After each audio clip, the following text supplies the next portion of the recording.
तीसरा सवाल गौरदास जी दार्जिलिंग से। जी हरिवंश महाराज, दंडवत प्रणाम। महाराज जी, कैसे हरि नाम में रुचि आएगी?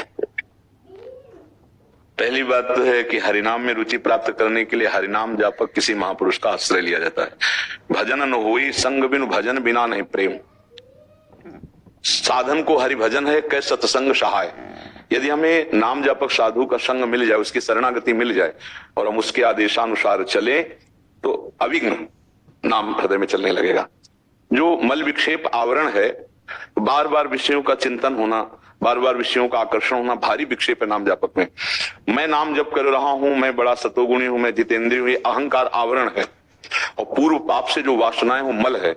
ये अनर्थ ऐसा बैठा हुआ है कि हमारे नाम में रुचि होने ही नहीं देता। तो साधु संग का मतलब है उनकी आज्ञा का पालन करना। जितनी संख्या बताई गई, जो दिनचर्या बताई गई, जो पाठ बताया गया, जो सेवा बताई गई, जो भावना बताई गई, यदि हम उसमें चित्त जोड़ें तो इसे अभ्यास कहते हैं। अभ्यास योग युक्तेन चेतसा नान्यगामिना। हमारा ऐसा अभ्यास बन जाए कि चित्त कहीं और जाए ही ना। तो ये अभ्यास के लिए रखा गया कि कभी हम श्री कृष्ण कथा सुन रहे हैं, कभी श्री कृष्ण कथा कह रहे हैं, कभी हम ठाकुर सेवा कर रहे हैं, कभी हम नाम कीर्तन कर रहे हैं, कभी नाम जप कर रहे हैं, कभी हम संत संग कर रहे हैं, कभी हम संत सेवा। तो इस अभ्यास से विक्षेप मल आवरण इनकी निवृत्ति हो जाती है। जहां विक्षेप हटा, मल हटा, अनर्थों की निवृत्ति हुई, नाम में अपने आप स्वाद आने लगता है।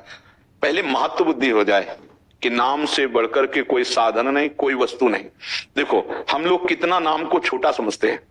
अच्छा भोजन मिल गया, नाम छूट गया, तो भोजन बड़ा हुआ, नाम छूट गया ना। कोई मित्र मिला, बात कर रहे हैं तो नाम छूट गया, वो मित्र से बात, तो मित्र बड़ा हो गया ना।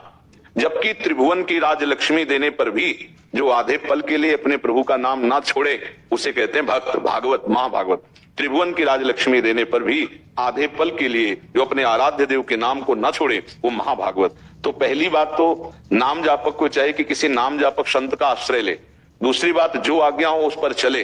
तीसरी बात, नाम की जगह हम भगवान को भी नहीं रखते।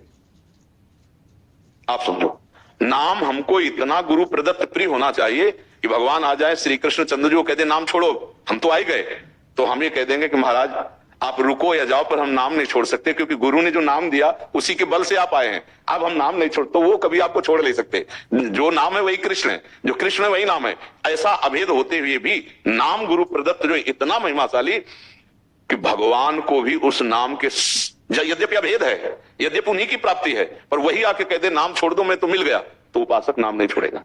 ऐसा जिसको नाम प्रिय है तो भगवान उसके संग डोलते हैं, भगवान उसके साथ रहते हैं। जहां मेरा भक्त चरण रखे वहां रखूं मैं हाथ, पीछे पीछे मैं फिरूं कभी न छाड़ू साथ। क्योंकि नाम है तो नाम ही साथ है।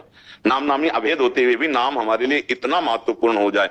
अभी तो बहुत ही छोटी जगह नाम को विराजमान किए, छोटे से भोग हमें घंटों नाम भुलवा देते हैं। छोटी सी बातें, छोटी सी घटना, दुख सुख की बातें हमें नाम का विस्मरण करें। तो पहले हम गुरुदेव की आज्ञा के अनुसार नाम जबरदस्ती जप करें और ये ध्यान रखें कि नाम से बढ़कर कोई वस्तु नहीं, फिर समान की क्या बात है। तो अब हमारे पास कोई मित्र आया है, संत आए हैं, कोई कार्य है या खान पान कर रहे हैं या हम किसी, तो हमको उस समय बहुत सावधान रहना, नाम न छूटने पावे। बात भी करनी तो पहले कृष्ण बोले, फिर नाम, फिर बात की, फिर बीच में कृष्ण बोले, फिर बात की, और वो भी भागवती, और अंत में बोले कृष्ण, और फिर हमारी बात पूरी कृष्णमय हो गई। ऐसे सुबह से लेके रात्रि तक हमको रोज दिनचर्या नापनी है कि किस समय नाम भूले, क्यों भूले, किसके संग से भूले, कोई विषय, कोई व्यक्ति, कोई वृत्ति। ऐसे जांच करने वाले उपासक के हृदय में फिर जब नाम का महत्व जागृत हो जाता है तो नाम भगवान फिर उसके हृदय से जाते नहीं, हर समय स्फुरित होते रहते हैं। बात समझ आ रही है?